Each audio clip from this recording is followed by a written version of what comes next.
TC. Lee Solomon is the world famous Lee Solomon meteorologist, and he has he's got a question. Right. That's all right. Lee, it's typical that TC up in Oregon asks these types of questions. Right? So my question is, with Santa Cruz getting, as far as I know, all of its water from Loch Lomond, so we're sort of self-contained from the state. Meaning we're not drawing water. We, as I always say on the Central Coast, when it comes to our water, we sip it and we suck it and we save it. We do, and we do a good job. Save it up in Loch Lomond and those types of reservoirs, or we literally suck it out of the ground. Right. So with all of the new housing, and everybody wants to get more housing. Yeah. Considering all of the housing that's been built downtown and what might be built in Capitola where the mall is, and what's happening even in southern parts of our county, are there studies that are done as to how much water we have and how many folks we can service with that? Since it's limited, we can't just ask the state to pump us a little bit more. Yeah. Is that your question, or is it it's a council member question? It's a state and local question, but look, I think it's a very, very important question. Yeah. Don't get me Is wrong. it a supervisor question? I think supervisorial, city, but state as well.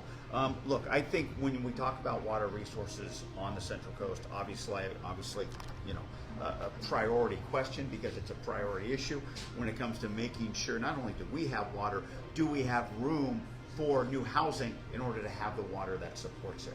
And I think the answer is, obviously there are these studies that look into this, and we've seen them throughout our time, but I think the inevitable answer is, where can we get this water from? Obviously it needs to be more than just sucking and saving.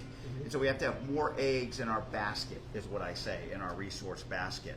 I was proud to get, I think, close to $30 million for the Monterey One Water Resource Recycling Project that takes existing water, runoff, and basically water that's been used and recycles it, cleans it up, injects it back into the ground, which then cleans it even further, and then basically we're able to use that and when we suck it out of our aquifers.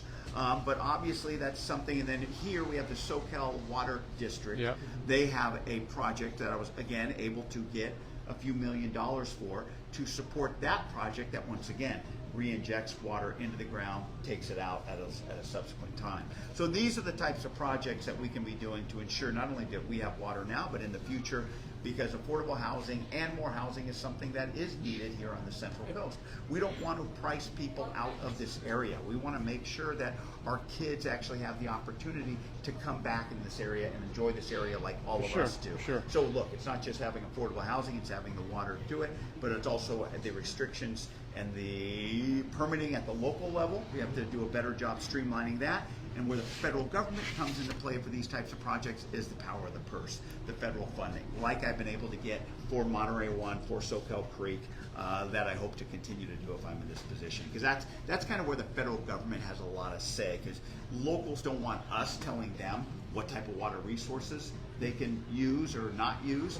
And so once the locals agree to what type of project it is, then they come to us and say, we got this project, it's permitted, it's ready to go, we need federal funding for it, and that's where I step in. So a follow-up to that is then the fires and not being able to get insurance for folks that want to rebuild.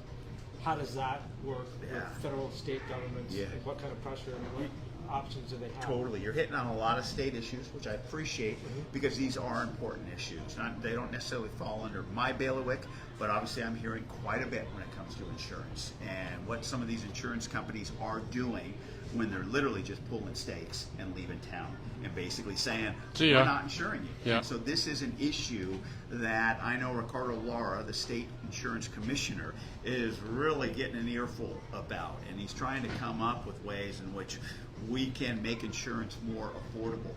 Whether or not we can do that at the federal level with something like the flood insurance program, which is ridiculously expensive, too expensive, but it is there, is once again going to take money. It's going to take money at the state level to bump up the FAIR plan.